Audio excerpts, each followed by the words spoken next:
Ay, ito tayo mga may team na restaurant naman Yes. ang ating titikman. Ganda na ito. Kompleto na naman tayo. Welcome back! Wala tayong guest ngayon, no? Today, we will check kung saan ang pinaka-unique and pinaka-worth it na themed restaurant in Metro Manila. So make sure to finish until the end because the last restaurant offers a really private experience. Saktong-sakto. Passenger seat. Kasi umalis na yung isa sa atin. Di ba sabi ko naman sa inyo, marami kasing kumukuha doon. Kasi ang black cookies, second option niya lang.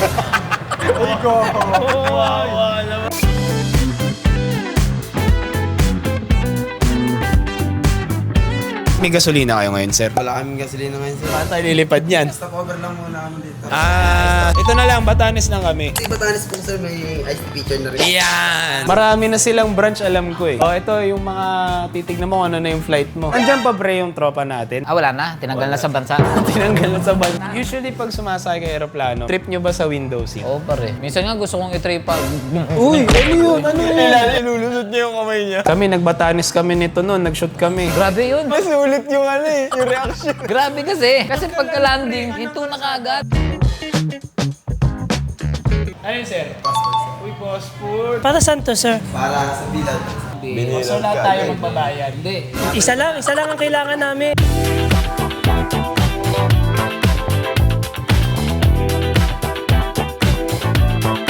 Ngayon walang makaka-experience na nasa flight ka, pero nagbo-boodle fight ka. Ato, first class. First class pa rin. Tingnan na natin yung sinigeng. Sabaw first. Sarap kumain. Okay. Lumalakad sa pangako. Iba yung asim niya. Parang kilikili.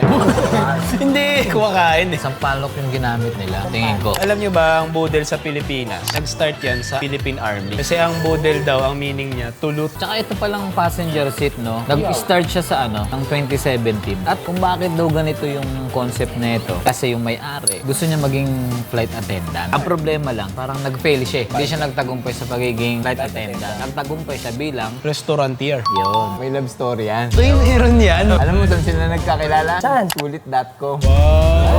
Malalim ang ano na ito, ha? Ang bumili is yung lalaki. Hanggang sa nabuo to. Galing. Pumotok yung passenger seat pandemic nung medyo lumuluwag na. Alam nyo, nauso nun, yung may mga tema kasi na restaurant. So, Tsaka, una tong lumabas, Marikina. Tsaka, may ubo siya nun. kasi Kit, pumupunta yan kahit na hirap. Then, tsaka kasi yung mga research ni Kit talagang panalo eh. Alam niyo ba yung story ng eroplano? Start daw sa China, na 500 BC. Ang unang man-made na lumipad is kite. Sarap din ng food nila. Layo kita. Lumipad din ah. Naalala ko lang, kumakain tayo eh. Tapos after nun, ang next is hot air balloon. Mabalik tayo sa pagkain. Na ano lang ako kasi ang layo ng tema. Pero nakakatuwa lang kasi siguro may budget ka na boodle fight na mapupuntahan. Tapos meron pa silang tema na pinanindigan din nila. Anyways, okay din. Okay din to. Magapuntahan yun as SM San Mateo. Tapos kung may ibang branch pa, nasa screen. Ang ibig sabihin nila sa ganito is kahit saan ka man sa mundo, babalik at babalik ka sa kinalakihan mo. Pagkatapos natin sa aeroplano, mag-jeep naman tayo.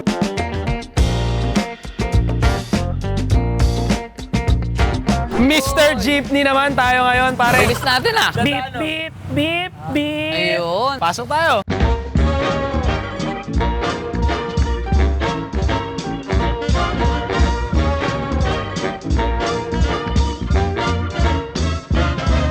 So meron silang indoor-outdoor. Ang ganda dito, no? Parang fiesta yung datingan. Eh. Paano mga festivity, pare? Uy! Ito yung aircon po na jeep. Ma'am, tignan lang namin tong walang aircon. Okay, shaman to. Oh, yung kalbo, di pa bayad ah. Oh, yung kalbo dyan, no? Masaya ako. Sobrang saya ko. Tayo-tayo lang. Pare, pakibasa nga. Ang pangit ay wala ng upuan. Kung pwede, sabit na lang. Kaya pala. Lipat tayo sa... Ito, exciting. May aircon, no? Kung nakapag 1, 2, 3 ka na ba sa... Oo naman. Ba't parang proud ka? Achievement yun eh. Hindi, achievement yun. Bad yun. Ikaw, Kit? Hindi pa. Nagsusobra ako ng bayad. Ako naranasan ko na, pero nakalimutan ko lang. Alam niyo ba, pre, nalaglag na ako pagkababa. Ako worst ko, pre. Inatake yung driver. Eh! Ba't yung jeep namin gumaganon? Nangyari, natapi ko si Mark. Huwag ganun. Paano nangyari? Nahimasmasad.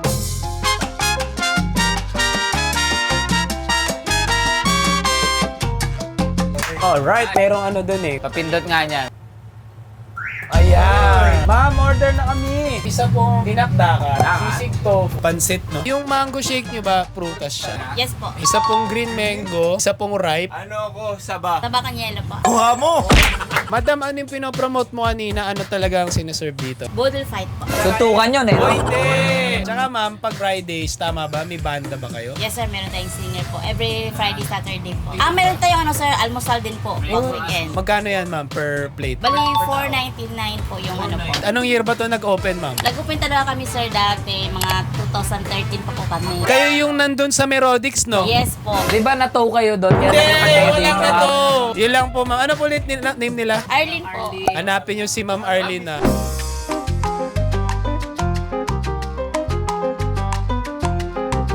Ang ganda ng presentation nila. Talagang umuubo. Kasi talagang ano. Ayan, sige kita. Tandaan mo lang, Kit. Tikman natin. Ito ang sisig tofu nila. Oh, sige, tingnan mo na partner. Malinamnam tsaka masarap yung tofu.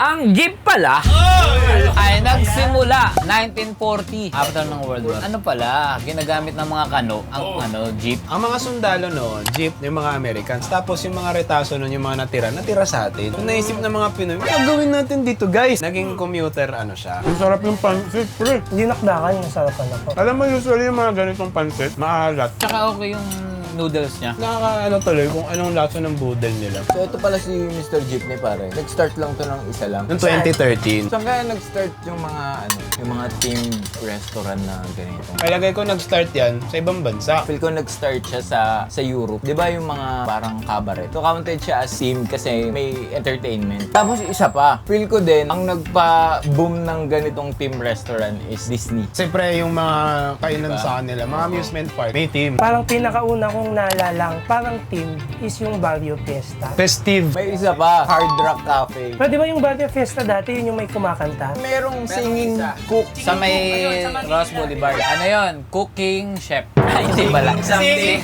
Sorry pala. Pre, tikman mo na yan. Naawa na ako dyan. Tingin nyo ano yung unang vehicle na naimbento? BYD. Bakit? Kabayo, pre. Tren. Bike. Yung mga kabayo na ano, counted siya as vehicle yun. O, pre. Sinagot mo na. Na-curious lang ako. Yun. Baka mamaya, donkey. O kaya, scooter. Uwak. Uwak, o yan. Oh. Pwede ka dyan eh. Para si Sasuke. Teka lang, ano yan? Masarap? 190 yan. So, pre, jeep o aeroplano? Saan ka kakain? Ito mas na-enjoy ko dito. Ito kasi mas nanlait ka dito eh, no? Wala naman tayong nila eh. Wala ba? Sorry. Alam mo nga, yung mga jeep na yan, malalakas yan eh. Kasi may Avengers dyan. Pero doon kayo sa pinaka-safe. Pag nakita niyo si Papa Jesus tsaka si Mama Mary, oh. O siya, babiyahin na kami. Magje-jeep kami. Papuntang Japan. Ang init, pare. Bilis natin, no? Nandito yung araw eh, kaya maliwanag oh. Didilim yan. Uy, okay na, okay. Pasok tayo. Usap mo siya.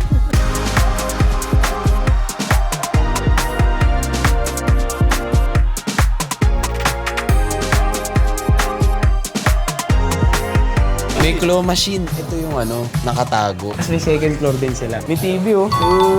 Ba't nandito siya? Si Godzilla yan eh. Ito ba, alam mo, Pilipino yan. Si Clayco. Sa Osaka siya naka-display talaga. Nasa Osaka, akala ko sa ano, sa aircon. Oo nga. Anong bestseller nyo ba dito? Bali, bestseller po namin sa ramen is si Tonkatsu po and si Fire Ramen. So may tao dito sa likod? Tulad nga ako eh. Biglang sabi, sir, manicure. Hindi, manicure. Hindi, pero sa Ichiran, wala talaga dat maingay. Check ka ng mga ano doon, order. Soup, ingredients. Tapos pre, papasa mo lang sa ilalim yun. Babalik na lang sa'yo, order na.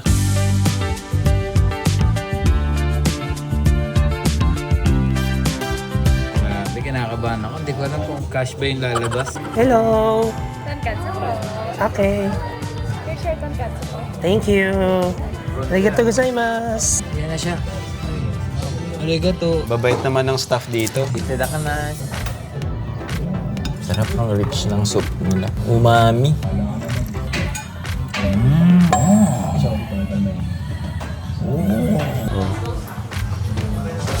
Ganito pala siya. Katabi ko, struggle. Hindi niya makuha. Ang hirap mag-siya. Yung sabaw ang sarap. So, with noodles naman tayo. Tingin ng mga katabi ko, baka vlogger yan. Sarap, wala masabi. Pero yung standard na spicy nila, sakto lang sa akin. Yung standard spicy nila, sakto lang sa akin. Pero alam nyo, kahit na nasa Timog sila, tapos kumbaga ikukumpara ko sa mga premium na ramenan dito sa Pilipinas, pwede, on par sila. Hindi nila dinaan sa aesthetics lang yung lugar. Kumbaga may laban yung ramen. Alam nyo ba, may ginawang ramen para sa space. May space ramen. Gumawa ng specific na ramen para sa space. Ang instant ramen pala, nag-start din yan. Post-war. Nag-start ang ramen, 19th century. Sa Japan. May sumasagot, sarili kong vlog to ah. Ang ramen, ang noodles na yan, Chinese talaga yan. Yung broth, yun yung ramen. Ang nag-introduce ng noodles sa Japan is Chinese. Dahil sinasabi ko, nag-start yung ramen, 19th century. Pero yung noodles, hindi ko alam kung kanino. Mali ka. Hindi, mali ako. Hindi tama sila. Pero yon, alam nyo ba, ang noodles, nag-start yan sa China. Ang ginawa nila sa space ramen, mas thick yung sauce para dumidikit sa noodles. Pag kinuha sa space, hindi kumakalat. Para matapos ang gabi, isang subo naman. Iniwan niya kasi doon, bawal nga yun. Hindi ko iniwan. Sinama ko. Isang Japanese nga yung panghapon na subo, pare. Parang si Naruto. So, kamusta naman, pre? Kasi hindi tayo nagkarinigan. Okay ba to eh? Sa lahat ng mga nakikinan ko dito na mamihan. Ramen! Ako, pre, ang ko, parang on par sila sa mga nasa mall. Hindi pa kasi ako nakapunta ng Japan eh. May tanong lang ako. Yung lasa ba neto, ganito? Hindi naman sobrang lapit, oh. Pero yung tonkatsu nila, medyo malapit. Iba-iba yung lasa sa Japan. Sa noodles, nagkakatalo rin eh. Tsaka sa broth. Yung may-ari daw pala nito. Opo, kay Doron lang nito. 40? 30s! Mahilig mag-Japan siguro. Ito pa yung sa nakakabilib dito. Yung biglang may lumalabas. Sa mga nakakamiss sa Japan. Pwede dito. Mababait din yung mga staff. So sige, mag-subscribe kayo. Dami kasing nagagalit, di kami nag-outro eh. At huwag niyong kakalimutan si... Wala na. Wala talaga.